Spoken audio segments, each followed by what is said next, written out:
नमस्कार, मैं हूं आपके साथ कुमार कुणाल धीरज। कोर्ट्स राउंड अप में आपका स्वागत है। इस बुलेटिन में अगले आधे घंटे तक हम आपको कोर्ट से जुड़ी तमाम छोटी बड़ी खबरों से अप टू डेट करवाएंगे। सुप्रीम कोर्ट से लेकर हाई कोर्ट और लोअर कोर्ट्स तक के फैसलों को आपके सामने रखेंगे। तो आइए शुरू करते हैं courts round up. India legal presents courts round up.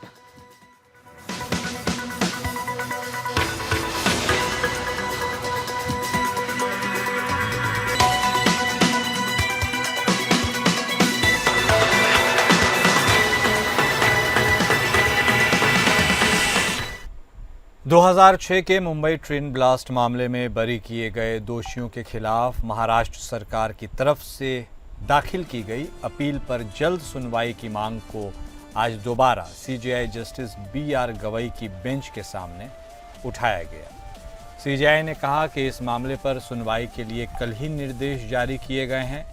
Maharashtra सरकार के वकील ने कहा, हाई कोर्ट के द्वारा दिए गए फैसले में हिंदी का एक भाग को कोट किया गया है जिसमें कुछ त्रुटि है, उसको स्पष्ट करना जरूरी है। सीजेआई ने फिर पूछा कि इसमें इतना अर्जेंट क्या है? वैसे भी 8 लोगों को पहले ही रिहा किया जा चुका है और बरी होने पर रोक लगाना रेयरेस्ट ऑफ द रेयर मामलों में ही होता है। इसके जवाब में महाराष्ट्र सरकार के वकील ने संभावना जाहिर करते हुए कहा कि शायद सुनवाई में हम कोर्ट को इस बात के लिए संतुष्ट करने में सफल हो जाएं कि यह मामला भी रेयरेस्ट ऑफ द रेयर ही है। दरअसल बॉम्बे हाई कोर्ट ने अपने फैसले में कहा कि अभियोजन पक्ष आरोपों को साबित करने में पूरी तरह विफल रहा और यह मानना मुश्किल है कि आरोपियों ने यह अपराध किया। अभियोजन पक्ष बम धमाकों में प्रयुक्त विस्फोटकों के प्रकार तक का विवरण प्रस्तुत नहीं कर सका और जिन साक्ष्यों के आधार पर आरोप सिद्ध करने की कोशिश की गई वे निष्कर्षात्मक नहीं थे। राज्य सरकार द्वारा 5 दोषियों की मौत की सजा की पुष्टि के लिए दाखिल याचिका को भी कोर्ट ने खारिज कर दिया।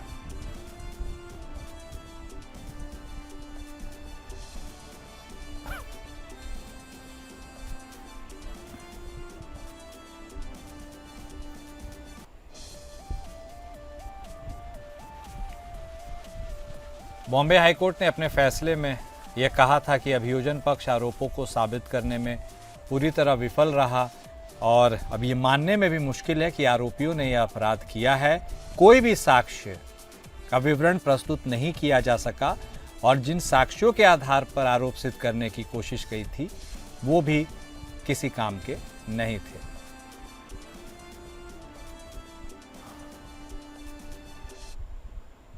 प्रधान न्यायाधीश BR गवई ने इलाहाबाद उच्च न्यायालय के न्यायाधीश यशवंत वर्मा द्वारा दायर याचिका पर सुनवाई से खुद को अलग कर लिया है।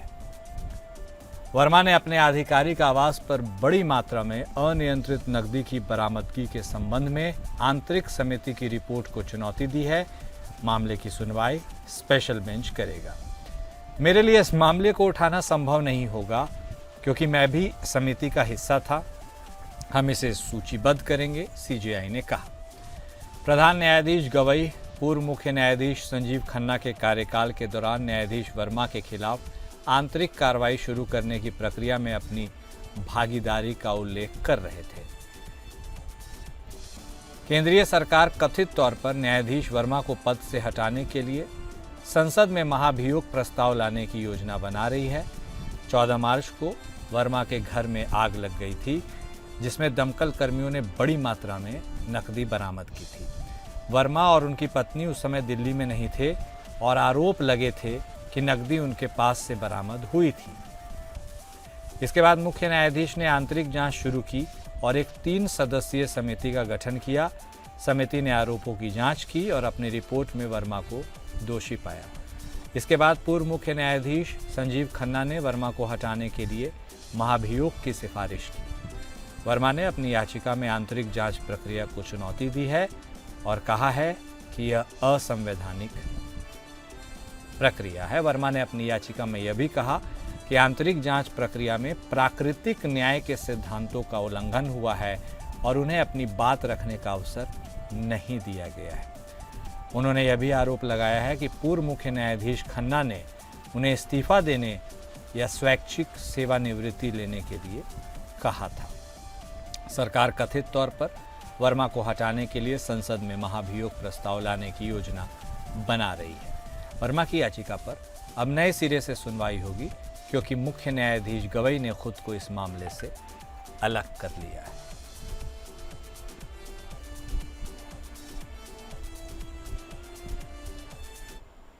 सुप्रीम कोर्ट ने पेड़ कटाई से जुड़े मसले पर सुनवाई करते हुए कहा कि सतत विकास महत्वपूर्ण है, लेकिन इसका मतलब यह नहीं कि रातों रात बुलडोजर से जंगलों को नष्ट कर दिया जाए।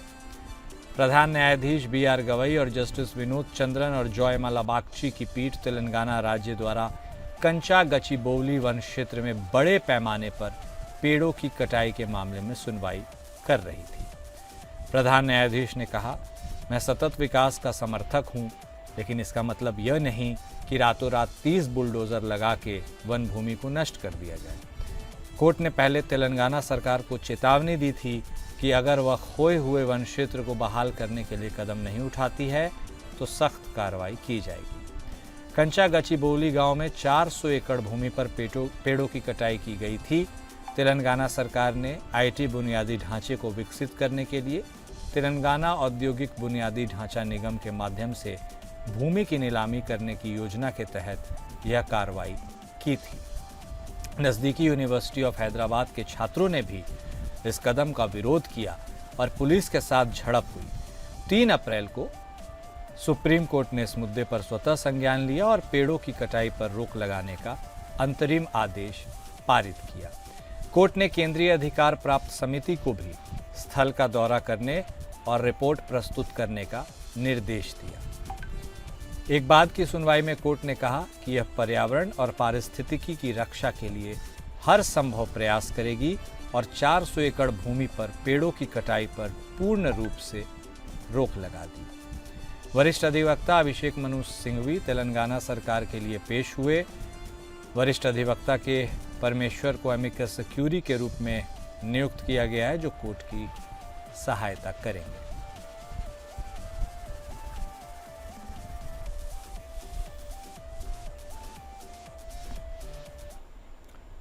सुप्रीम कोर्ट ने कहा है कि दहेज उत्पीड़न के मामलों में गिरफ्तारी तुरंत नहीं की जानी चाहिए। FIR दर्ज करवाने के बाद 2 महीने तक गिरफ्तारी ना हो और ऐसे मामलों को परिवार कल्याण समितियों को भेजा जाना चाहिए। कोर्ट ने इलाहाबाद हाईकोर्ट के दिशा निर्देशों का समर्थन किया है।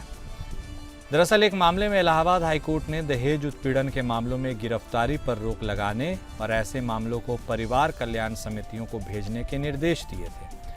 सुप्रीम कोर्ट ने इस आदेश को चुनौती देने वाली याचिका पर सुनवाई करते हुए इलाहाबाद हाईकोर्ट के दिशा निर्देशों का समर्थन किया है। सुप्रीम कोर्ट ने कहा कि दहेज उत्पीड़न के मामलों में गिरफ्तारी नहीं की जानी चाहिए जब तक कि आवश्यक न हो। कोर्ट ने कहा कि ऐसे मामलों को परिवार कल्याण समिति को भेजा जाना चाहिए, जो दोनों पक्षों के बीच समझौता कराने का प्रयास करे। इलाहाबाद हाईकोर्ट ने अपने 2022 के फैसले में कहा कि वह सुप्रीम कोर्ट के सोशल एक्शन फोरम फॉर मानव अधिकार बनाम भारत संघ 2018 के फैसले से प्रेरणा लेते हुए दिशा निर्देश जारी कर रहा है। इसका उद्देश्य मुकदमेबाजों में बढ़ती प्रवृत्ति को रोकना है, जिसमें पति और उनके पूरे परिवार को व्यापक और अस्पष्ट आरोपों में फंसाया जाता है।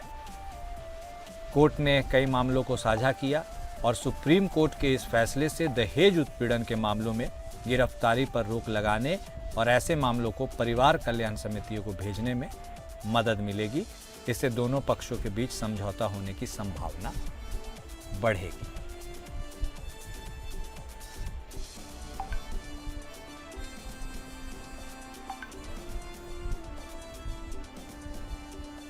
सुप्रीम कोर्ट ने बार काउंसिल ऑफ इंडिया से कानून कॉलेजों के निरीक्षण के लिए एक स्वतंत्र तंत्र का सुझाव देने को कहा है।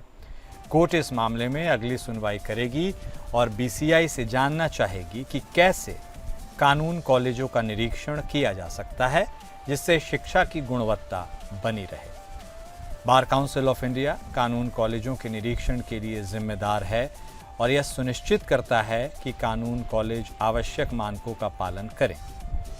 बीसीआई के पास कानून कॉलेज को मान्यता देने और उनकी मान्यता रद्द करने की शक्ति है। सुप्रीम कोर्ट ने हाल ही में बीसीआई की भूमिका पर सवाल उठाया था, खासकर कानून कॉलेजों के पाठ्यक्रम और अन्य शैक्षणिक मामलों में। बीसीआई अधिवक्ता अधिनियम 1961 के तहत अपनी शक्तियों का प्रयोग करता है और कानून शिक्षा के मानकों को बनाए रखने के लिए नियम बनाता है। बीसीआई का उद्देश्य वकीलों को उच्च गुणवत्ता वाली शिक्षा प्रदान करना और उन्हें पेशेवर रूप से तैयार करना है।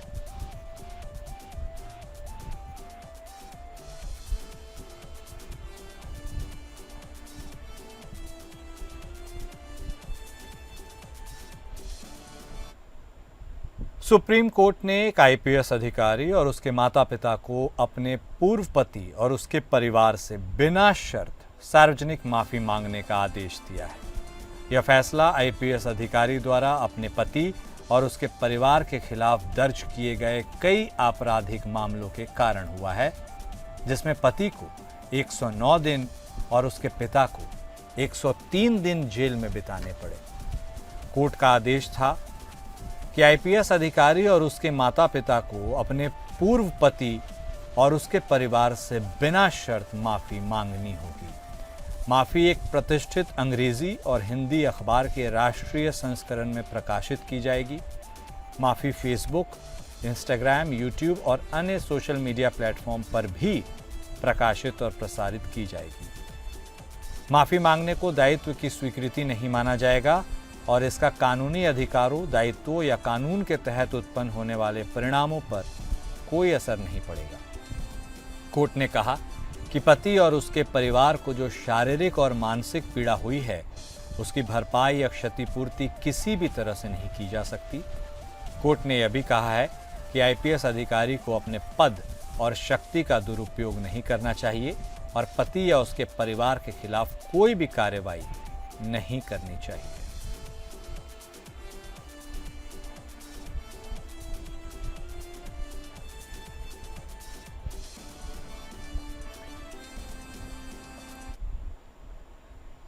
सेबी में मनपसंद बेवरेजेस लिमिटेड से जुड़े मामलों पर सुनवाई हुई। मनपसंद बेवरेजेस लिमिटेड एक सूचीबद्ध एफएमसीजी कंपनी थी जो फलों के पेय बनाती थी। कंपनी ने 2015 में आईपीओ के माध्यम से 400 करोड़ रुपए जुटाए और बाद में योग्य संस्थागत नियोजन के माध्यम से 500 करोड़ रुपए और जुटाए। हालांकि सितंबर 2019 में सेबी को ऑडिट समिति के अध्यक्ष विपिन राठौड़ से शिकायत मिली, जिसमें उन्होंने वित्तीय धोखाधड़ी और कुप्रबंधन के आरोप लगाए। जांच में पता चला कि मनपसंद से 38 फर्जी फर्में बनाई थी, जिनके माध्यम से 691 करोड़ रुपए की फर्जी बिक्री और 188 करोड़ रुपए की फर्जी खरीदी दिखाई गई थी। कंपनी ने फर्जी चालान के आधारों पर इनपुट टैक्स क्रेडिट भी दावा किया, जिससे राजस्व को नुकसान हुआ। वित्तीय अनियमितताएं के आरोप, 1400 करोड़ रुपए से अधिक की बिक्री का अतिरंजित किया गया, 100 करोड़ रुपए से अधिक की खरीद संदिग्ध स्रोतों से की गई थी। कंपनी ने 16,000 से अधिक अन्य जेवी जर्नल प्रविष्टियां पास की, जिनमें कोई वास्तविक नकदी प्रवाह नहीं था। सेबी ने फॉरेंसिक ऑडिट के लिए चोक्सी एंड चोक्सी एलएलपी को नियुक्त किया, जिसने वित्तीय विवरणों में हेराफेरी की पुष्टि की। सेबी ने शोकॉज नोटिस जारी किए, जिसमें आरोपियों पर सेबी अधिनियम, पीएफयूटीपी नियम और एलओडीआर नियमों के उल्लंघन का आरोप लगाया गया। आरोपियों ने सेबी के निष्कर्षों को चुनौती देते हुए प्रतिभूति अपीलीय न्यायाधिकरण में अपील की है। केस की सुनवाई पर ज़्यादा जानकारी देंगी इंडिया लीगल रिसर्चर वेहा पंजवानी, जो हमारे साथ जुड़ चुकी हैं। स्वागत है वेहा आपका। इस केस के माध्यम से दर्शकों को क्या कुछ ज्ञात होना चाहिए, प्लीज बताइए। इन द मैटर ऑफ मनपसंद बेवरेजेस लिमिटेड, जो एक लिस्टेड एफएमसीजी कंपनी थी जो फ्रूट बेस्ड ड्रिंक मैन्युफैक्चर करती थी। कंपनी ने 2015 में 400 करोड़ रेस किया थ्रू आईपीओ और उसके बाद 500 करोड़ और उसके थ्रू क्वालिफाइड इंस्टीट्यूशनल प्लेसमेंट। सितंबर 2019 में सेबी को कंप्लेंट मिली ऑडिट कमेटी के चेयरमैन बिपिन राठौर से, जिसमें उन्होंने फाइनेंशियल फ्रॉड और मिसमैनेजमेंट के एलिगेशंस लगाए। इससे पहले मई 2018 में डिलॉयट ने as a statutory auditor resign कर दिया था। रीजन था कि कंपनी उन्हें नेसेसरी डॉक्यूमेंट्स और इंफॉर्मेशन प्रोवाइड नहीं कर पा रही थी। मई में 2019 में CGST अथॉरिटीज ने कंपनी के मल्टीपल प्रेमाइसेस पे सर्च एंड सीजर कंडक्ट किया। इन्वेस्टिगेशन में ये पता चला कि मनपसंद ने 38 बोगस फर्म्स फ्लोट की थी, जिनके through 691 crore rupees false sales और 188 करोड़ रुपीस की परचेजेस दिखाई गई। कंपनी ने इनपुट टैक्स क्रेडिट भी फेक इनवॉइसेस के बेसिस पर क्लेम किया, जिससे रेवेन्यू लॉस हुआ था। Post trade multiple directors including independent directors resign कर दिए गए। मिसेस मेहरा गोयल एंड को, जो नई स्टैट्यूटरी ऑडिटर्स थे, उन्होंने भी जुलाई 2019 में रिजाइन किया। उसके बाद बिबिलाल पुरोहित को अपॉइंट किया गया, जिन्होंने ऑडिट के दौरान काफी सीरियस फाइनेंशियल इरेगुलरिटीज रिपोर्ट की, लेकिन उनको भी ऑडिट कंप्लीट करने से रोका गया और अक्टूबर 2019 में उन्होंने रिजाइन कर दिया। सेबी ने फॉरेंसिक ऑडिट के लिए चॉक्सी एंड चॉक्सी LLP को अपॉइंट किया। ऑडिट ने कंफर्म किया कि FY 2018 से FY 2019 और 2019 से 20 के फाइनेंशियल स्टेटमेंट्स फैब्रिकेटेड थे। रुपीस 1400 करोड़ की सेल्स ओवरस्टेट की गई थी। रुपीस 100 करोड़ की परचेजेस डाउटफुल सोर्सेज की गई थी, जिसमें कई वेंडर्स नॉन GST कंप्लायंट थे या जिनके GST नंबर शॉर्टली एक्टिवेट होने के बाद कैंसिल हो गए। कंपनी ने 16,000 से ज्यादा other JV journal entries pass की, टोटल ऑफ 1,454 करोड़ के बिना किसी जेन्युइन कैश फ्लो के। सेल्स एंड परचेजेस के एडजस्टमेंट्स फिक्टिशियस पार्टीज के थ्रू किए गए। ब्रांडिंग और क्लेम रियम्बर्समेंट एक्सपेंसेस भी डाउटफुल थे। Capital advances, plant and machinery purchase और इम्पेयरमेंट डिस्क्लोजर में ट्रांसपेरेंसी नहीं थी। कंपनी का शेयर प्राइस मार्च 2018 में रुपीस 369 था, जो मार्च 2022 तक रुपीस 6 पर आ गया। दैट्स अ 98% ड्रॉप, जबकि FMCG सेक्टर और सेंसेक्स दोनों स्टेबल थे। मैनेजमेंट के की individuals MD Dhirendra Singh, executive director Abhishek Singh और FCO प्रकाश ठक्कर ने फाइनेंशियल्स को ट्रू एंड फेयर सर्टिफाई किया, जबकि रिकॉर्ड्स क्लियरली मिस इंटरप्रिटेशंस दिखा रहे थे। ऑडिट कमेटी, जिसमें मल्टीपल इंडिपेंडेंट डायरेक्टर्स थे, उन्होंने भी इंडिपेंडेंट ओवरसाइट का रोल इफेक्टिवली डिस्चार्ज नहीं किया। सेबी ने इन सब बेसिस पर शो कॉज नोटिस इशू किए, citing violations under SEBI act, PFUTP regulations, LODR regulation और section 11C for non cooperation during investigation. Company ने इस बीच CIRP फाइल कर दिया। अक्यूज पार्टीज ने आर्ग्यू किया कि उनके पास कंपनी के रिकॉर्ड्स नहीं है। फिनक्वेस्ट नाम के NBFC के खिलाफ हॉस्टाइल टेकओवर का एलिगेशन भी लगाया गया। सेबी ने कंक्लूड किया कि फाइनेंशियल डेलिबरेटली मैनिपुलेट किए गए थे, जिससे मार्केट में इन्वेस्टर्स मिसलीड हुए। बुक्स ऑफ अकाउंट्स और डिस्क्लोजर्स इंटेंशनली फॉल्स थे, जिनके बेसिस पर इन्वेस्टिगेटर्स ने अपने डिसीजंस लिए। शुक्रिया विहा, यह तमाम जानकारी देने के लिए। और कोर्ट्स राउंड अप में अभी के लिए बस इतना ही। नमस्कार। India Legal presents Courts Roundup.